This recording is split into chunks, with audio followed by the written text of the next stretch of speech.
देख रहे हैं the daily show with Munir Memon. अस्सलाम वालेकुम, आप देख रहे हैं प्रोग्राम मुनीर मेमन के साथ। पाकिस्तान में बड़े पैमाने पर तब्दीलियां हो रही हैं। 2 दिन में 2 बड़ी तब्दीलियां हुई और उन तब्दीलियों के साथ बहुत से सवालात उठाए जा रहे हैं।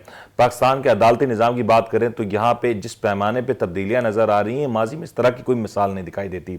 2 ही दिन के अंदर पाकिस्तान के सुप्रीम कोर्ट के 2 सीनियर मोस्ट जजेस साहिबान ने इस्तीफ़ा दे दिया और इनमें जो इस्तीफ़े सामने आए उसके बाद जो सूरत हाल निकल के आ रही है कि पाकिस्तान का जो अदालती निज़ाम है, क्या वो इतना ही फ्रेजाइल है? क्या वो उसमें बहुत से ऐसे मामलात हैं जो अभी तक हमारे सामने नहीं है? मौजूदा चीफ जस्टिस पाकिस्तान काजी फैज ईसा साहब ने जब से अदालती कार्रवाई को टेलीवाइज करने का फैसला किया, उस वक्त से लेकर अब तक लोगों में सुप्रीम कोर्ट की अदालती कार्रवाई से मुतालिक बहुत से सवालात पाए जाते हैं। ऐसे माहौल में 2 दिन में 2 सीनियर जजेस का इस्तीफा दे देना, जिसमें मज़ाहिर अली नकवी साहब और साथ साथ जस्टिस एजाजुल एहसन साहब जो कि सीनियर मोस्ट जज थे, और उनके बारे में कहा जा रहा था कि 25 अक्टूबर को जब काजी फैज ईसा साहब मुस्ताफ़ी हो जाएंगे, जब अपना रिटायर हो जाएंगे, तो उसके बाद जस्टिस एजाजुल एहसन साहब ही सुप्रीम कोर्ट में चीफ जस्टिस ऑफ पाकिस्तान के तौर पे तैनात होंगे। लेकिन वहां पे उन्होंने इस्तीफा दिया और उसके बाद अब जो 3rd नंबर पे जो सीनियरिटी में जो आ रहे थे जस्टिस सरदार तारिक मसूद साहब, उनका जो दौर है वो भी मार्च में ही इख्तिताम पजीर हो जाएगा, उनकी रिटायरमेंट हो जाएगी। इसके बाद जस्टिस मंसूर अली शाह साहब चीफ जस्टिस ऑफ पाकिस्तान के एक मजबूत उम्मीदवार के तौर पे सामने रह जाएंगे। पाकिस्तान के सियासी निज़ाम में जो तब्दीलियां हो रही हैं, अदालती निज़ाम में जो तब्दीलियां हो रही हैं, इसके साथ पाकिस्तान के अदालती और सियासी निज़ाम पर किस हद तक पड़ेंगे और आखिर इन इस्तीफों के पीछे ऐसी क्या वजह है जो अब तक सामने ना आ सकी? सवाल से गुफ्तगू करेंगे। हमारे साथ ज्वाइन करें डॉक्टर मोहम्मद यासीन मलिक साहब, सीनियर साहबी तजज़ियाकार। इनसे जानने की कोशिश करेंगे कि आखिर ये जो अदालत में अदालती मामलात में तब्दीलियां आ रही हैं, इसके पीछे के हकाइक क्या हैं? यासीन साहब अस्सलाम वालेकुम। वालेकुम अस्सलाम वरहमतुल्लाह, कैसे हैं आप? यासीन साहब, ये बताइएगा कि क्या आपने मतलब देखा है कि किसी भी मुल्क में 2 जजेस, सीनियर मोस्ट जजेस, एक ही दिन के वक्फे से एक एक करके मुस्ताफी हो जाएं, उसकी कोई वजह भी ना दी जाए? यू नो कि हमारे जैसे मुल्क में एक चीफ जस्टिस का जो एक दौर होता है बड़ा मुनफरिद होता है, बड़ा एक उसकी एक अपनी एक पोजीशन है, अपना एक मुकाम होता है। ऐसे मुकाम पे आके फिनिशिंग लाइन के पास आके जो जजेस मुस्ताफी हो रहे हैं, उसके पीछे की वजह क्या है? उजरे वाला, मैं थोड़ा सा टिपिकल गुफ्तगू करने का आदी नहीं हूँ, मैं बड़ी खुली डुली बात करता हूँ। मैं यहाँ पे यही कहूंगा कि बड़ी माजरत के साथ के छोटे छोटे बड़ी बड़ी सीटों पे बैठ गए थे, इतने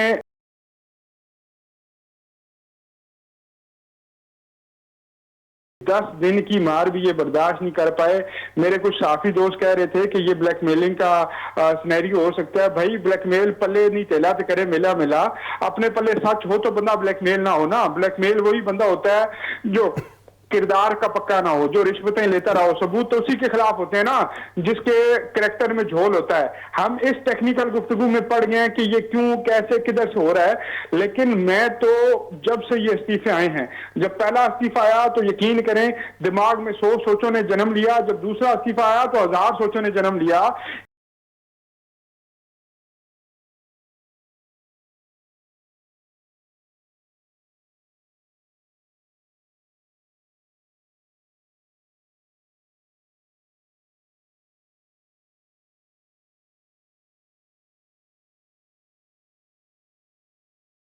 लेकिन यासीन साहब, आप ये जो गुफ्तगू कर रहे हैं, मतलब ये आपकी गुफ्तगू से ऐसा लग रहा है कि ये तो बात साबित शुदा है कि यहाँ पे कोई मामलात में खराबी थी, या यहाँ अब तक कोई चीज साबित तो नहीं हुई है। जब तक साबित नहीं हो जाती तो हम इस तरह से इल्जाम तो नहीं लगा सकते। अच्छा, मुझे ये बताएं इल्जाम तराशी तो ये होती ना कि वो डटे रहते, वो इस्तीफा ना देते, वो खड़े हो जाते। उन्होंने इस्तीफे की वजूहात तो नहीं बयान की ना। अगर ये इस्तीफे की वजूहात बयान की जाती, आपको इदारा आपका निकालेगा या मुझे मेरा इदारा निकालेगा, तो क्या हम इदारे के खिलाफ एक छोटे से साफी हो कि ये तो ऑनरेबल जो हमारे चैनल के मालिकान होते हैं, इनका तो जाती बिजनेस होता है ना, हम उनके खिलाफ स्टैंड ले लेते हैं कि यार हमारा हक बनता है, आप इस तरह में कैसे निकाल सकते हो?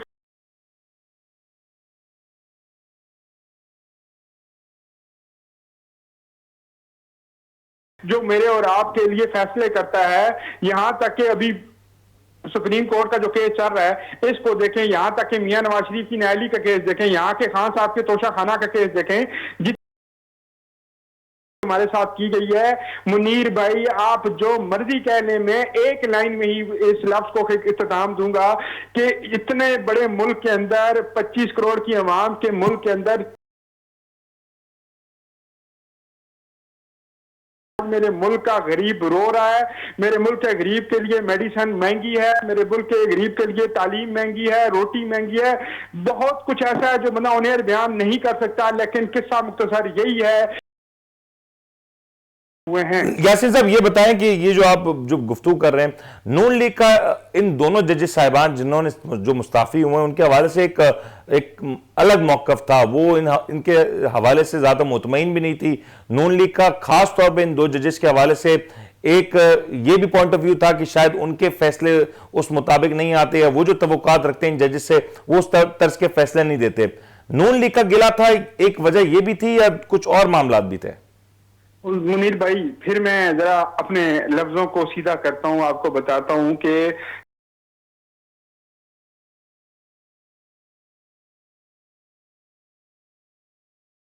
वो किसी के खुश करने के लिए नहीं आता या उसके फैसले खुश करने के लिए नहीं होते।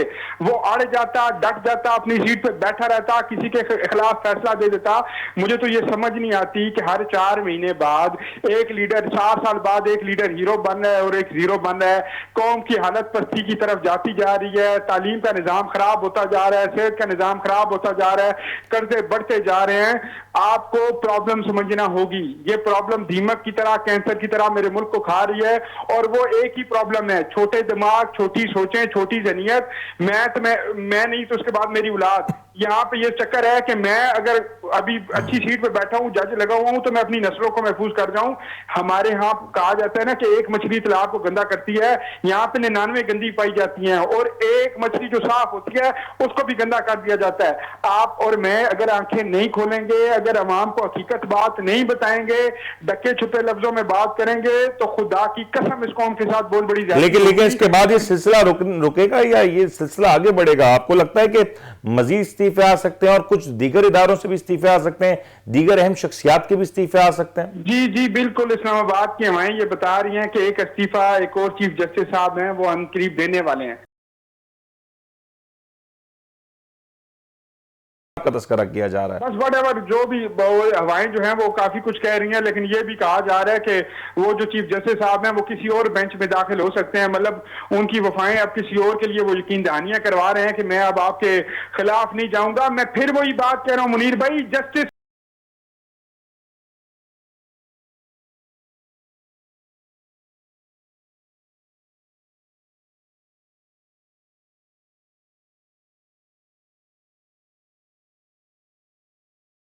आप और मैं इस बात में शर्मिंदगी नहीं फील कर रहे कि ये सवाल होना ही नहीं चाहिए। ये इस मुल्क का निजाम है, चीफ जस्टिस, काजी। मैं अब आपको क्या कहूं या आपके सवाल के बारे में मैं तो शर्मिंदा हूं कि यार ये कैसा निजाम है जिसमें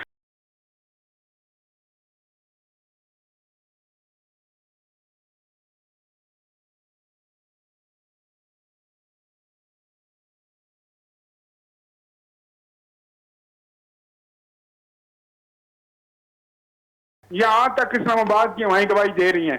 अब आप खुद सोचें, मैं तो शर्मिंदा हूं। मैं एक पुलिस वाले से क्या गिला करूं, एक एएसआई से क्या गिला करूं? जब मैं सर्वे देखता था, इंटरनेशनल सर्वे देखता था कि मेरा जो जुडिशियल सिस्टम है, मेरा जो निजाम है, जो मेरे जज हैं, वो मेरे जो काजी हैं वो फैसले नहीं ठीक देते, वो 128वें नंबर पे हैं।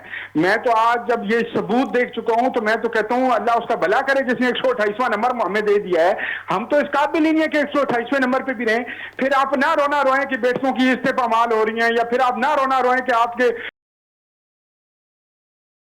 यहाँ गरीब जो है वो सड़क पे बिलक रहा है, उसके बच्चों को रोटी रोजी नहीं मिल रही। फिर आप किसी चीज का रोना मत रोएं, ना रोएं। अब आप बैठ जाएं, आप मुस्कुराते हुए सवाल करें, मैं मुस्कुराते हुए जवाब देता हूं। इस निजाम के ऊपर हम ढके छुपे लफ्जों में बात करते हैं, सियासतदान को निकालेंगे, वो 2 नंबर है। मोहतरम, बात को समझें, ये निजाम ही सारा गड़बड़ है। ये निजाम मीर भाई के मैं कहूं कि मल्ले के लड़के का कद बड़ा है इनसे, अपने जो है ना, जो असूल है इन हवाले से, इन लोगों के कद छोटे हैं। आवाम का ये 25 करोड़ का जहां पे हाल है, हर उस शख्स का किरदार है जो इस मुल्क के अंदर एक साल भी किसी बड़ी सीट पे रहा है। अच्छा यासीन साहब, मुझे मुझे क्योंकि मेरा प्रोग्राम का वक्त महदूद है, मुझे ये बताइएगा कि अभी हम देख रहे हैं कि अदालत में एक मामला चल रहा है इंट्रा पार्टी इलेक्शंस के हवाले से। सुप्रीम कोर्ट में इलेक्शन कमीशन की जानिब से आज ये दरख्वास्त की गई जो तहरीक इंसाफ के हवाले से पेशावर हाईकोर्ट के डिवीजनल बेंच ने जो फैसला दिया था उसके ऊपर नजरसानी की जाए। सुप्रीम कोर्ट में इस फैसले से पहले इलेक्शन कमीशन पाकिस्तान ने 13 सियासी जमातों को डीलिस्ट कर दिया। कहीं ना कहीं इसकी एक वजह यह भी नजर आती है कि वो अपने इस कॉल को या अपने इस मौकफ को और तकवीत देना चाहते हैं कि हमने दीगर जमातों को भी डीलिस्ट किया तो हम तहरीक इंसाफ को भी डीलिस्ट करने का इख्तियार रखते हैं। आपको लगता है कि पाकिस्तान में वैसे भी जो इंटर पार्टी इलेक्शन जो जमातों के होते हैं वो कितने ट्रांसपेरेंट होते हैं और इसका नतीजा क्या निकल सकता है? ट्रांसपेरेंट होते तो मौलाना फजल रहमान, नवाज शरीफ, जरदारी, बाकी ये जो लीडरान हैं नाम नेहाद, ये चकजई, ये इमरान खान, ये हमारे ऊपर खत्म ना हो चुके होते। इंट्रा पार्टी इलेक्शन कहते किसे हैं? ये थोड़ा ही डेमोक्रेटिक मुल्क है, इसके अंदर थोड़ी डेमोक्रेसी वाली पार्टियां बैठी हुई हैं। आपको लगता है कि मियां शरीफ के बाद नवाज शरीफ, नवाज शरीफ के बाद मरियम शरीफ, मरियम के बाद वो जो जनाब इज्जत इमाम, वो जो कैप्टन सत्तर साहब के शहजादे हैं जुनैद सत्तर साहब, वो बिलावल भुट्टो, उसके उनके आसवा भुट्टो, वो दोनों इतने टैलेंटेड हैं कि पूरी पीपल्स पार्टी में किसी को कोई टैलेंटेड नहीं है। फिर जरदारी साहब, जरदारी बेनजीर भुट्टो साहबा, बेनजीर भुट्टो साहबा के बाद जुल्फिकार अली भुट्टो साहब। इस मुल्क की 75 साल तारीख पुरानी है तो चौथी नस्ल का निजाम होना चाहिए, तो माशाल्लाह चौथी का चल रहा है। कौन सी डेमोक्रेसी, कौन सा इंट्रा पार्टी इलेक्शन? एक लॉलीपॉप इसलिए दिया जा रहा है कि कल उस फैसले को बैलेंस करने के लिए, जैसे जहांगीर तरीन को नायल करना था, नवाज शरीफ को नायल करना था, तो साथ जहांगीर तरीन को भी करना था।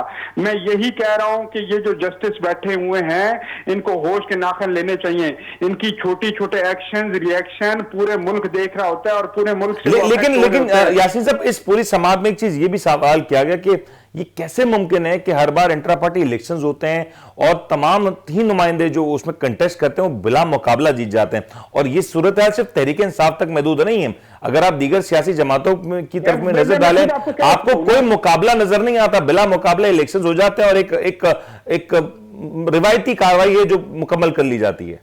मैं आपको कहूं, अकबर एस बाबर ने अभी जो केस फाइल किया हुआ है, आप बताएं ये नेक नीयत की बुनियाद पर है? क्या ये पार्टियों को ठीक करने के लिए है?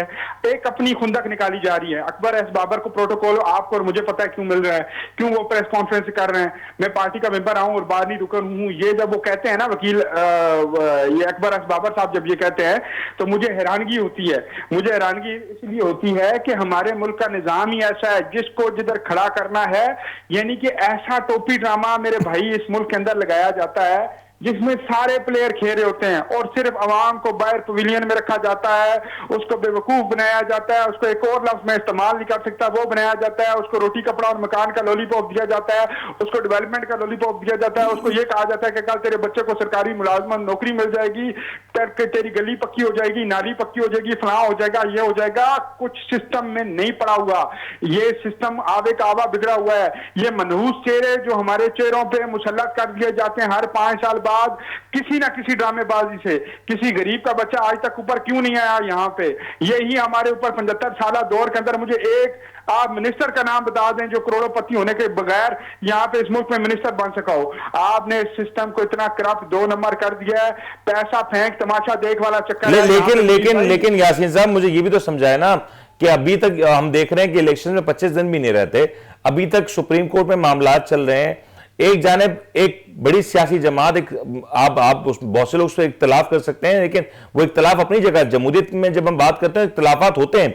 अभी तक यही डिसाइड नहीं हुआ कि वो सियासी जमात इलेक्शन में कंटेस्ट करेगी नहीं करेगी, बतौर जमात करेगी नहीं करेगी, बल्ले के निशान पे करेगी या नहीं करेगी। वहां पे दूसरी जानिब 13 सियासी जमातें डीलिस्ट हो जाती हैं, जिसके बारे में इलेक्शन कमीशन को एक रात पहले ख्याल आता है कि इन सियासी जमातों को इन ही बुनियाद पर डीलिस्ट किया जाना चाहिए।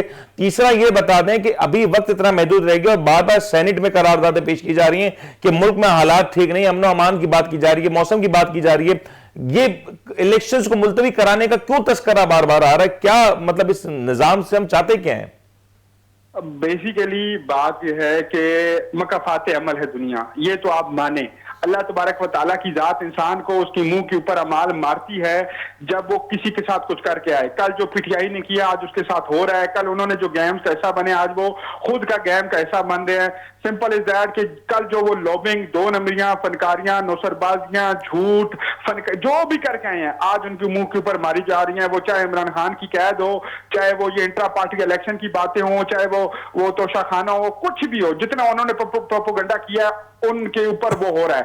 9 मई का वाकया एक अलग है जो मैं समझता हूं कि तहरीक इंसाफ की सबसे बड़ी ज्यादती है इस मुल्क के साथ, इस कौम के साथ। अगर किसी मुल्क की फौज को डिमोरलाइज कर दिया जाए, उसको वीक कर दिया जाए, तो मेरे ख्याल में उसका कोई बैकअप मौजूद नहीं होता।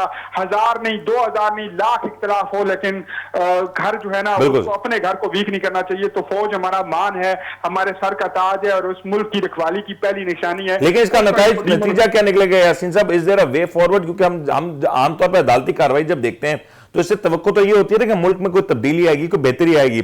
आज ये कार्रवाई हो रही है, पूरी दुनिया में देखी जा रही है, हर पाकिस्तानी इसको बड़े गौर से देख रहा है। लेकिन क्या इस कार्रवाई से ये समझा जाए कि पाकिस्तान में जितनी सियासी जमातें हैं उनके इंट्रा पार्टी इलेक्शंस का एक प्रॉपर फ्रेमवर्क होगा, वहां पे कायदीन कंटेस्ट करते हुए नजर आएंगे, वहां पे चेयरमैन, नाइब चेयरमैन की पोजीशन के ऊपर मुकाबले होते दिखाई देंगे?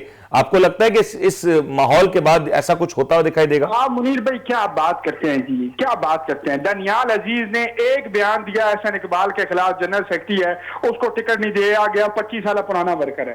तो इधर पीपल्स पार्टी का आसिफ शफीक सत्ती है, एक मैं जानता हूं, उसने 40 साल दौर गुजारा पीपल्स पार्टी में, क्यादत के खिलाफ एक बात बोली। खिलाफ से मुराद ये कि जमहूरी पार्टियां को भाड़ में जाएं जी, हम सारे झूठे हैं जी। ये 2 नंबरियां हम करते हैं कि ये जमहूरी पार्टियां, तो कुछ बदल नहीं रहा ना यासीन साहब, कुछ बदल नहीं रहा। जब कुछ तब्दील नहीं हो रहा तो फिर आगे कैसे माहौल माशरा चलेगा? ये निजाम कैसे चलेगा? है ना, कल सुबह 10 बजे तक समाअत मुलतवी कर दी गई है जी। कल सुबह 10 बजे दोबारा बल्ले का ऐलान होगा कि क्या बल्ला किसके पास रहेगा और वहीं से दोबारा से स्टार्टअप लेंगे। ये जो आज हो रहा है ना, ये आज भी आपको और मुझे पता है कि बदनीयत की बुनियाद पे हो रहा है। ये मेरी और आपकी और कौम की इस्लाह के लिए नहीं हो रहा। ये इंट्रा पार्टी इलेक्शन अगर कराना है तो फिर नून लीग का भी कराएं, फिर आप पीपल्स पार्टी का भी कराएं। मैं फिर कहता हूं कि मैं इस मुल्क के निजाम से फरसूदा हो चुका हूं, मैं फरसूदा निजाम से तंग हो चुका हूं। और यासीन साहब एक चीज ऐड कर दें, सॉरी आपको इंटरप्ट कर रहा हूं। आपने इंट्रा पार्टी इलेक्शंस और अकाउंट्स की इसमें बात की गई है कि तमाम सियासी जमातें अपने अकाउंट्स को सबमिट करें। आज तक तो यही फैसला नहीं हो सका कि इन सियासी जमातों की फंडिंग कहां से आती है। इन सियासी जमातों की फंडिंग फॉरेन फंडिंग है या ममनुआ फंडिंग है, अभी तो यही सियासी जमातों के बारे में तयन नहीं हो सका। तो इलेक्शन कमीशन जब तक ये चीज का तयन नहीं हुआ तो कैसे किसी पार्टी को इन ग्राउंड्स के ऊपर डिस्क्वालीफाई कर सकती है? पहली तो बात यह है ना कि सिस्टम को अगर ठीक करना है ना तो करा दें इलेक्शन लेट, 6 महीने करवा लें इलेक्शन लेट, सबको प्रॉपर मौके दें। इलेक्शन ये जो फंडिंग आपकी बात मान ली जाती है कि ये सारा सिस्टम को ठीक होने के लिए हो रहा है, तो फिर लगाए ना पाबंदियां कि 2-2 करोड़, 4-4 करोड़, 5-5 करोड़ एक एमपीए ना लगाए, रात को 2000 का 3000 का वोट ना खरीदे, जाके बिजली गैसों के बिल जमा ना कराए, गलियां पक्कियां ना करवाए। उसके घर में बकरे क्यों पक रहे हैं इस टाइम? आज वो जो बकरे पकवा के गरीब को वेलकम कर रहा है वोट के चक्कर में, कल वो बकरे की मां भी निकालेगा, बकरे का बच्चा भी निकालेगा, बकरे की नस्लें भी तुम्हारे खून से निकालेगा। कल तो हमारे बच्चे का फ्यूचर मुस्तकबिल के साथ वो ऐसा खेलेगा जिस तरह आज तुम्हारे साथ खेला जा रहा है। तो देखें ये पूरे सिस्टम जो है ना हाईजैक वो हुआ है। मुझे तो आज जो आपने टॉपिक बताया था ना, उस टॉपिक पे मैं ये सोच रहा था कि काश मैं कुछ सही लफ्ज की नुमाइंदगी कर पाऊं, कुछ बोल ऐसा पाऊं कि कुछ अवाम को समझ आ जाए। किस्सा मुख्तसर मुनीर भाई, मेरे पास सिर्फ एक है आज, बड़ी सी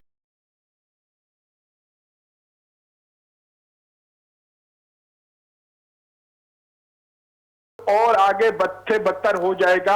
आखिरी सवाल, इलेक्शंस होते दिखाई दे रहे हैं या नहीं दे रहे?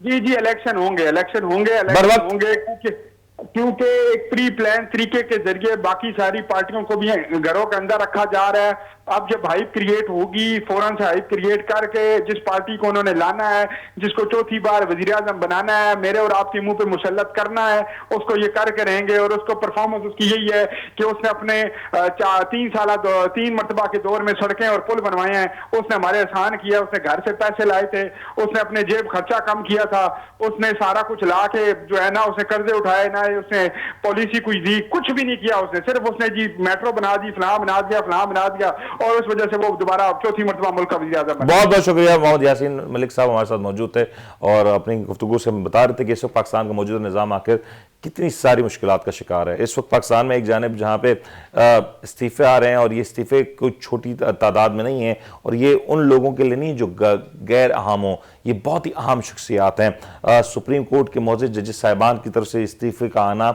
यकीनी तौर पर एक तशवीशनाक अमल है और पाकिस्तान जैसे मुल्क में जहाँ पे हमारा अदालती निज़ाम ऑलरेडी बहुत ज़्यादा चैलेंज है, जहाँ पे हमारे अदालती निज़ाम को लेके दुनिया भर में उस अंदाज से उसको ना सराहा जाता है, ना अप्रिशिएट किया जाता है और उसमें जो सुकम है उसकी एक बड़ी वजह है कि पाकिस्तान का अदालती निज़ाम इस नहज पे आ पहुँचा। और ऐसे माहौल में मज़हर अली नकवी साहब का इस्तीफ़ा आ जाना, जस्टिस एजाजुल एहसन साहब का इस्तीफ़ा आ जाना और फिर एक बड़ा खिला जो ये पैदा होगा उसको पुर कैसे किया जाएगा, यकीनी तौर पे ये दो बड़े अहम सवालात हैं। और फिर मंसूर अली शाह साहब जो कि अब next chief justice of Pakistan की दौड़ में आ चुके हैं, वो अपने कंडक्ट को किस अंदाज से देख रहे होंगे क्योंकि अब वो बहुत ज़्यादा इंपॉर्टेंट होते जा रहे हैं। वैसे ही उनके रिमार्क्स, उनके जज्बात, उनकी जो गुफ्तगू होती है, उनकी जो रिमार्क्स होते हैं, फैसले होते हैं, बड़े इंटरेस्टिंग होते हैं।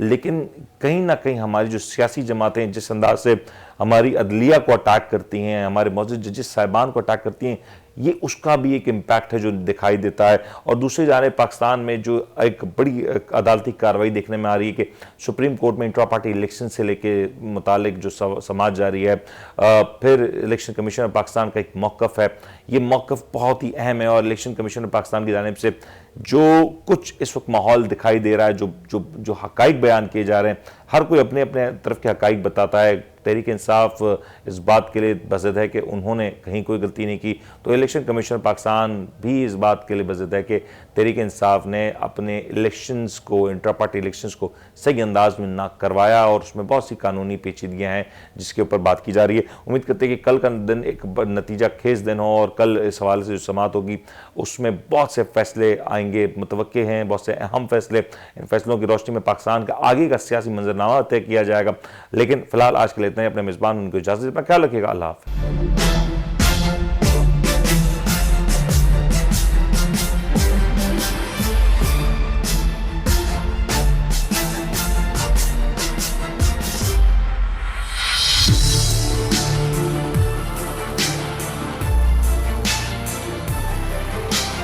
आप देख रहे हैं the daily show with Munir नेमत।